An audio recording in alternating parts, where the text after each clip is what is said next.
বিবাহ টিকে থাকতে পারে না, অটোমেটিক ভাবে তালাক হয়ে যাবে। তালাক হয়ে যাবে।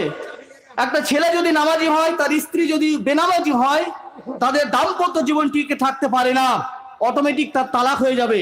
সালাত কত বড় গুরুত্বপূর্ণ জিনিস। শুধু তাই নয়, একজন বেনামাজি আপনার জবাইকৃত পশুর মাংস আপনি খেতে পারেন না, আপনার জন্য নাজায়েজ।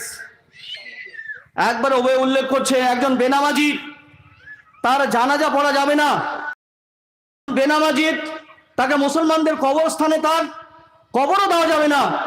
এবং একজন বেনামাজির জন্য, সালাত পরিত্যাগকারীর জন্য আমরা কেউ তার জন্য মাগফিরাত করতে পারি না, মাগফিরাত কামনা করতে পারি না যে আল্লাহ আমার পিতা আমার মাতা মারা গেছে, নামাজ পড়তো না, তুমি ক্ষমা করে দাও, মাফ করে দাও। তার জন্য আমরা মাগফিরাত তালাব করতে পারি না, চাইতে পারি, কারণ সে ছিল বেনামাজি। তাহলে পৃথিবীতে তার কতগুলো শাস্তি, ইহকালীন শাস্তি দেখুন। তার বিবাহ টিকবে না, তার জবাইকৃত, তার হাতের জবাইকৃত কোনো মাংস খাওয়া যাবে না, তার মুসলমানদের কবরস্থানে তাকে কবর দেওয়া